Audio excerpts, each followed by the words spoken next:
Special train से रामेश्वरम धाम की तीर्थ यात्रा। आज ही अपनी सीट बुक कराएं tripurayatra.com पर।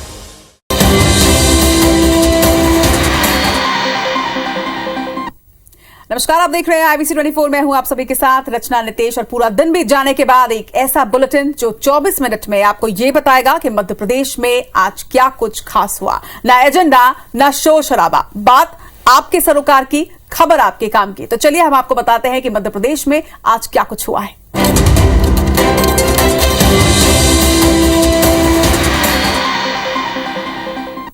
और बात सबसे पहले किसानों की। मध्य प्रदेश में इन दिनों लहसुन उत्पादक किसान बेहद परेशान है। वजह है लहसुन के दाम जो कि इतने नीचे गिर गए हैं कि लागत भी नहीं निकल पा रही।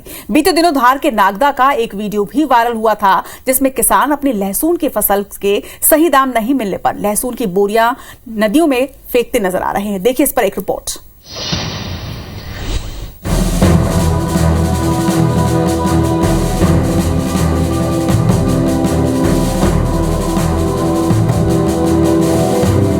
धार जिले के नागदा की ये तस्वीरें सोशल मीडिया पर जमकर वायरल हैं। चामला नदी में जो बोरियां फेंकी जा रही हैं, उनमें दरअसल लहसुन भरी है।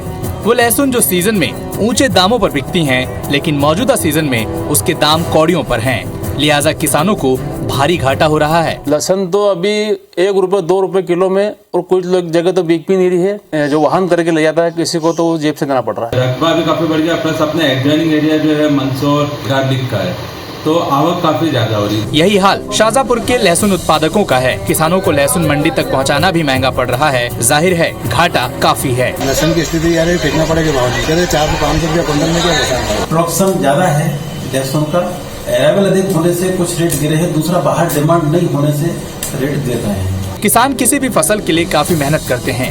ऐसे में अगर यूं फेंकने की मजबूरी बन जाए तो सवाल लाजमी है, क्योंकि सब्जी पर MSP देने वाला मध्य प्रदेश पहला राज्य है। मध्य प्रदेश में बीते दिनों हुई बारिश में कई गांव बुरी तरह से डूब गए। सैकड़ों परिवार ऐसे जो बेघर हुए। हजारों एकड़ की फसल बारिश की भेंट चढ़ गई। वहीं बाढ़ के कहर के बीच सरकार हाई अलर्ट मोड पर है तो कांग्रेस अटैकिंग मोड पर।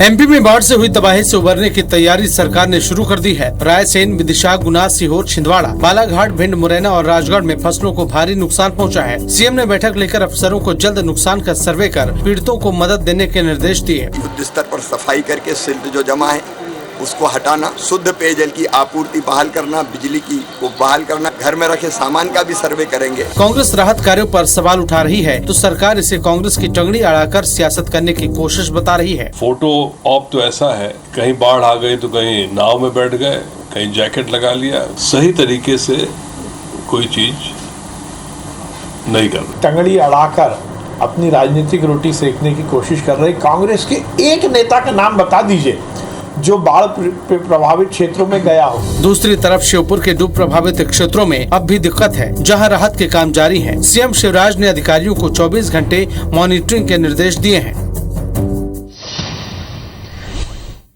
मध्य प्रदेश में बारिश थमने के बाद भी नदी और नाले उफान पर है। चंबल नदी का रौद्र रूप लगातार बढ़ रहा है और जिसकी जद में आए सैकड़ों गांव पानी में डूबे हुए हैं। लोग भूखे प्यासे घर की छतों पर रहने को भी मजबूर हैं। देखिए तस्वीर और रिपोर्ट। मुरैना जिले में चंबल नदी अपना रौद्र रूप दिखा रही है। तटीय इलाके के सैकड़ों गांव बाढ़ के पानी से पूरी तरह से तबाह हो चुके हैं। आलम यह है कि लोग पिछले 3 दिन से भूखे प्यासे छतों पर ही आसरा लिए हुए हैं। भिंड में भी चंबल नदी कहर ढा रही है। यहाँ चंबल नदी खतरे के निशान से 10 मीटर ऊपर बह रही है। हालत यह है कि अटेर के दर्जन भर से ज्यादा गाँव बाढ़ की चपेट में हैं। जान बचाने के लिए लोगों ने छत पर शरण ले रखी है। बुरहानपुर जिले के डोंगर गाँव में गिट्टी की खदान में बारिश का पानी जमा होने से 3 युवक डूब गए थे, जिनमें एक युवक की मौत हो गयी, जबकि 2 युवक बचा लिए गए हैं। कटनी के कटाए घाट स्थित बैराज से छोटे छोटे बच्चों का गहरे पानी में छलांग लगाने का वीडियो सामने आया है, जिसके बाद नगर निगम ने बैराज में किसी के भी जाने पर रोक लगा दी है। नर्मदापुरम इटारसी नेशनल हाईवे में सुखतवा पुल पर पानी आने से आर्मी ने पुल के बगल से वैली ब्रिज का निर्माण शुरू किया है, जिसके जल्द ही बन जाने की उम्मीद है। भारी बारिश और बाढ़ के चलते बिजली विभाग को भी खासा नुकसान हुआ है। विभाग के कई DP ट्रांसफार्मर खराब हो गए हैं तो कई पोल पानी में बह गए। पानी कम होने के बाद विभाग नुकसान का आकलन करेगा। चुनाव नजदीक हो और सियासी गलियारों में राम का जिक्र ना हो, ये कैसे संभव है? 2023 के चुनाव से पहले शिवराज सरकार राम वनगमन पथ के निर्माण की तैयारी में जुट गई है। आपको बता दें कि परियोजना के लिए 300 करोड़ की अनुमति भी मिल गई है, जिसमें से 40% राशि केंद्र सरकार देगी, जबकि कांग्रेस का ये कहना है कि बीजेपी राम के नाम का इस्तेमाल केवल चुनाव के लिए करती है। एमपी में विधानसभा चुनाव में अब काफी कम वक्त है, लिहाजा बीजेपी राम वन गमन पथ योजना के जरिए हिंदू वोटर्स को अपनी ओर साधने में जुट गई है, जिसके तहत राम वन गमन पथ का निर्माण कर रहे पहले चरण में मूलभूत सुविधाएं देने की तैयारी चल रही है। इसके लिए एक बोर्ड का गठन किया जाएगा। राष्ट्रीय राजमार्ग प्राधिकरण, लोक निर्माण विभाग, पंचायत एवं ग्रामीण विकास विभाग समेत अन्य संबंधित विभाग के अधिकारी इसमें शामिल होंगे। 300 करोड़ के प्रस्ताव को अनुमति भी मिल गई है। साथ ही सरकार राम वन गमन पथ न्यास का गठन भी करेगी। आचार्य शंकर न्यास की तर्ज पर राम वन गमन पथ न्यास का गठन होगा। विभिन्न विभागों के प्रमुख अधिकारी होंगे ताकि एक निर्धारित समय सीमा में हम राम वन गमन पथ को पूर्णता प्रदान कर सकें। तो वहीं कांग्रेस भी प्रोजेक्ट को लेकर श्रेय लेने की होड़ में है। राम पथ गमन के लिए कांग्रेस पार्टी के घोषणा पत्र माननीय कमलनाथ जी ने शामिल किया था और उसके लिए बजट का प्रोविजन भी किया था। सियासत की इतर उम्मीद ये है कि योजना फिर किसी सियासी समीकरण और फाइलों में उलझ कर न रह जाए। वही मिशन 2023 की तैयारी में जुटी कांग्रेस ने गांधी चौपाल के जरिए अपने बूथ स्तर तक के कार्यकर्ताओं को सक्रिय करने की रणनीति बनाई। कांग्रेस 2 अक्टूबर से यानी कि गांधी जयंती के दिन से गांधी चौपाल शुरू करेगी। तो वहीं कांग्रेस की चौपाल पर प्रदेश सरकार के मंत्री अब तंज कस रहे हैं। कांग्रेस गांधी के सहारे ग्रामीण मतदाताओं को चुनाव से पहले साधने की तैयारी में है। अगले साल 30 जनवरी तक चलने वाले गांधी चौपाल में विधायक से लेकर निचले स्तर तक के कार्यकर्ता को सक्रियता से जुटने को कहा गया है। इस दौरान गांवों में रघुपति राघव राजा राम की धुन बजाई जाएगी। कांग्रेस की गांधी चौपाल को लेकर सियासत भी शुरू हो गई है। बीजेपी कांग्रेस पर गांधी के नाम पर राजनीतिक उल्लू सीधा करने का आरोप लगा रही है। कांग्रेस हर समय महात्मा गांधी जी का नाम उपयोग कर अपना राजनीतिक उल्लू सीधा करती है। वहीं कांग्रेस ने आरोप पर बीजेपी पर पलटवार किया है। गांधी जी 75वां साल है आज़ादी का। यदि तिरंगा यात्रा हो सकती है तो गांधी चौपाल भी हो सकता है। दरअसल आजादी की 75वीं वर्षगांठ पर बीजेपी तिरंगा यात्रा निकाल चुकी है, जिसके जवाब में कांग्रेस गांधी चौपाल का आयोजन कर रही है। मध्य प्रदेश में निकाय चुनाव के बाद अब साधारण सभा की बैठकों का दौर निगम परिषदों में शुरू होने वाला है और ऐसे में बीजेपी जिन सीटों पर हारकर विपक्ष में है वहां के पार्षदों को ट्रेंड कर रही है। ग्वालियर में सांसद विवेक रिजवलकर ने पार्षदों की बैठक लेकर उन्हें मुद्दों पर घेरने का हुनर भी बताया। देखिए रिपोर्ट। मध्य प्रदेश के निकायों में विपक्ष की भूमिका निभा रही बीजेपी ने अपने पार्षदों को ट्रेंड करना शुरू कर दिया है। पार्षदों को सत्ता पक्ष से टकराने के गुर सिखाए जा रहे हैं। ग्वालियर में 2 बार मेयर रह चुके मौजूदा सांसद विवेक रिजवलकर ने बीजेपी पार्षद दल की बैठक बुलाई और उन्हें सत्ता पक्ष से मुकाबले के टिप्स दिए। एक सुगठित संगठन के रूप में पार्षद दल रहे, परिषद के अंदर भी और परिषद के बाहर भी, और संगठन से तालमेल रखें। एक दिन पहले ही पूर्व संगठन मंत्री जयपाल चावड़ा ने भी पार्षदों को जरूरी टिप्स दिए थे। माना जा रहा है कि निगम परिषद का पहला सम्मेलन हंगामेदार हो सकता है, क्योंकि बीते 3 साल से नगर निगम को प्रशासक चला रहे थे। ऐसे में सम्मेलन पर सभी की निगाहें हैं। सारे लोगों को संगठित होकर रहना है और परिषद के जहाँ से आप जीतते हैं एरिया से, वहाँ के जो आपके कार्यकर्ता हैं उनको भी साथ में लेकर चलना है, ये निर्देश दिए। बीजेपी का फोकस ग्वालियर पर इसलिए भी ज्यादा है क्योंकि 57 साल बाद मेयर की कुर्सी उसके हाथ से गई है, वो भी सिंधिया और तोमर के रहते। ऐसे में विपक्ष में रहकर भी बीजेपी कामों का क्रेडिट खुद लेना चाहेगी। युवा कांग्रेस ने जबलपुर में ली शर्तों के खिलाफ संचालित हो रहे प्रतिष्ठानों पर कार्रवाई की है और भ्रष्टाचार का आरोप लगाते हुए जबलपुर विकास प्राधिकरण का घेराव किया और 7 दिन में कार्रवाई नहीं होने पर आंदोलन की चेतावनी भी दी है। देखिए रिपोर्ट।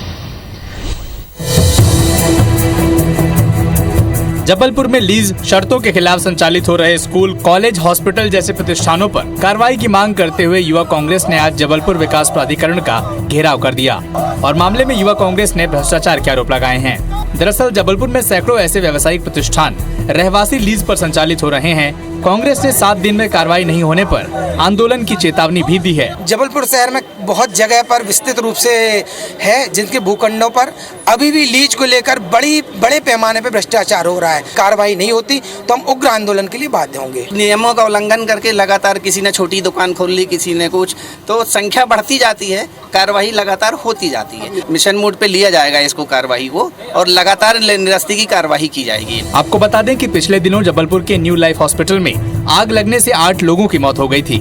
बाद में जांच में ये पता चला कि न्यू लाइफ अस्पताल भी लीज की शर्तों के खिलाफ संचालित हो रहा था। ऑनलाइन ऐप के जरिए लोन देकर पॉलिसी के जाल में फंसाने वाले 2000 ऐप को गूगल ने अपने प्ले स्टोर से हटा दिया है। इस जाल में फंसकर इंदौर में एक परिवार ने आत्महत्या कर ली। सुसाइड नोट में लोन कंपनी का दबाव और बदसलूकी का भी जिक्र है, जबकि इधर फर्जी ऐप कंपनियों की सूची बनाकर कार्रवाई की तैयारी की जा रही है।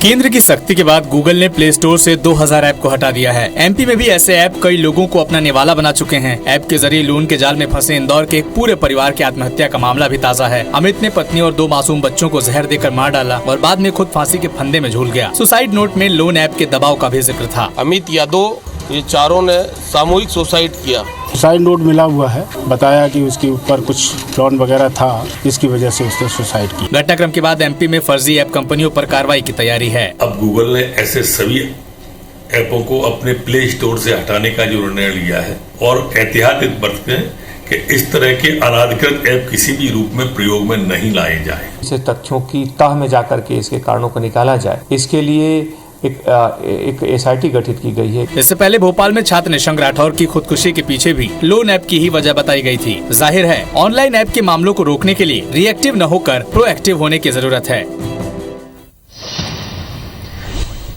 बालाघाट में प्रॉपर्टी डीलर के 7 साल के बेटे के अपहरण के मामले को पुलिस ने 5 घंटे के भीतर ही सुलझा लिया। 2 लोगों की जागरूकता और सोशल मीडिया की मदद से बच्चा अब सुरक्षित है, तो वहीं आरोपी की पहचान भी हो गई है। देखिए रिपोर्ट। अपनी मां की गोद में सुकून की सांस ले रहे इसी बच्चे को नकाबपोश बदमाशों ने अगवा कर लिया था। वारासिवनी की मिश्रा कॉलोनी में हुई इस वारदात की खबर सोशल मीडिया के जरिए आग की तरह फैल गई, जिससे डरे बदमाश ने बच्चे को भरवेली थाना क्षेत्र में सुनसान जगह पर छोड़ दिया। वहां से गुजर रहे 2 जागरूक लोग यूनुस और प्रियंका नागेश्वर ने बच्चे से पूछा तो उसने खुद को वारासिवनी का रहने वाला बताया। प्रियंका ने व्हाट्सएप पर आई तस्वीर देखी, जिससे ये पता चला कि ये वही अगवा हुआ बच्चा है। इसके बाद बच्चे को पुलिस के हवाले किया गया। जो 2 आरोपी हमने अभी तक चिन्हित किए हैं और 2 नेक दिल इंसानों की बदौलत वो बच्चा थाने पे सुरक्षित पहुंच जाएगा। एसपी ने बच्चे को सौंपकर नागरिक कर्तव्य निभाने वाले यूनुस और प्रियंका को सम्मानित किया। वहीं पुलिस की माने तो आरोपी की पहचान हो गई है। आरोपियों को शिनाख्त कर लिया गया है और आरोपी लोकल हैं, बालाघाट जिले के ही रहने वाले। पुलिस अपहरण की वजह फिरौती मान रही है। हालांकि पूरे मामले का खुलासा अपहरणकर्ता की गिरफ्तारी के बाद ही हो पाएगा।